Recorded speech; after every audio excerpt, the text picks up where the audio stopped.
நான் வந்து broccoli salad செய்யலாம், எப்படி செய்யலாம்னு காமிக்க போகிறேன் உங்களுக்கு. ப்ரொக்கோலி வந்து ஒன்று எடுத்து இதுமாரி கட் பண்ணி வச்சுருக்கேன். ஒரு அலசி கேரட்டு பாதி. உங்களுக்கு கேரட் ஒன்று வேணாலும் போட்டுக்கலாம், நான் கொஞ்சமாக தான் போட்டிருக்கேன். அதுக்கு வந்து உப்பு, மஞ்சள் பொடி, மிளகுத்தூள் 1/2 ஸ்பூனு, ஜீரகத்தூள் 1/2 ஸ்பூனு, ஆலிவ் ஆயில் இல்லைன்னா விட்டுடலாம், ஆப்ஷனல் தான். தண்ணி முன்னாடி கொதிக்க வச்சிடலாம். பாத்திரத்தில் கொதிக்க வச்சுட்டு ஒரு 1/2 ஸ்பூன் உப்பு போட்டுடலாம்.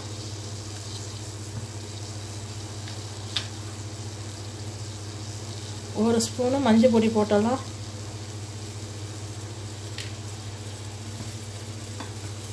இப்போ இந்த ப்ரோக்கோலியை இதில் அள்ளி போட்டுடலாம். கேரட்டையும் ப்ரோக்கோலியும்.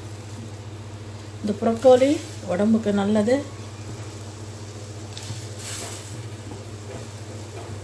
இது வந்து சீக்கிரமாக ஒரே நிமிஷத்தில் வெந்துடும். எடுத்து வடிகட்டிடலாம்.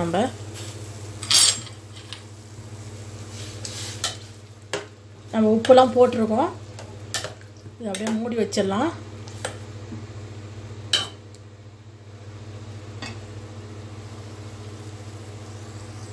ப்ரோக்கோலி நல்லா வெந்துடுச்சு. அடுப்பு ஆஃப் பண்ணிடலாம். கேரட்டு ப்ரோக்கோலி நல்லா வெந்துடுச்சு. இந்த ப்ரோக்கோலியை வடிகட்டிடலாம் தண்ணி இல்லாமல்.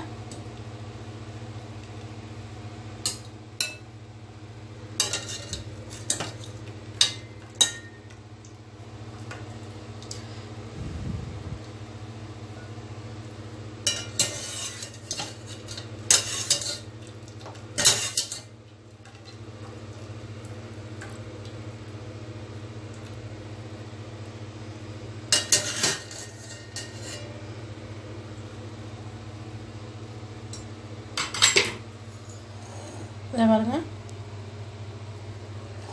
இந்த ப்ரோக்கோலி வந்து ஆறட்டும்.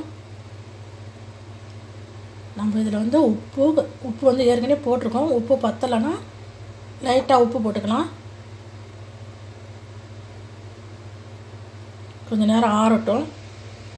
இந்த பாருங்க, இந்த ப்ரோக்கோலி நல்லா ஆறிடுச்சு. நான் வந்து இந்த பாருங்க அரை ஸ்பூன் ஜீரக பொடி, 3/4 ஸ்பூனு மிளகு பொடி வச்சுருக்கேன். காரத்துக்கு ஏற்ற மாதிரி நீங்கள் காரம் இல்லைன்னா நீங்கள் இன்னும் கொஞ்சம் மிளகு பொடி போட்டுக்கலாம். நான் கொஞ்சமாக உப்பு போடுறேன், ஏன்னா ஏற்கனவே போட்டிருக்கோம் நம்ம உப்பு.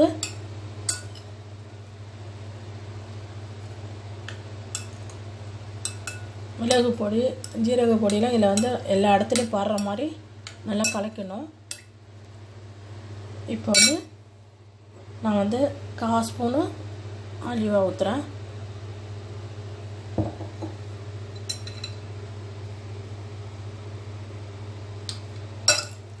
உங்களுக்கு ஆலிவ் ஆயில் இல்லைன்னா விட்டுடலாம், ஆப்ஷனல் தான்.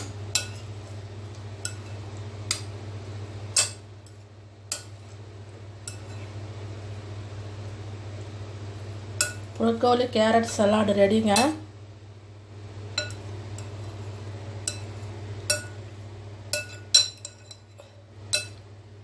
இதில் வந்து நம்ம வந்து மிளகு ஜீரகம் தான் சேர்த்துருக்கோம், பொடியாக தான் சேர்த்துருக்கோம். உங்களுக்கு காரம் வேணுன்னா போட்டுக்கலாம், மிளகுத்தூள்.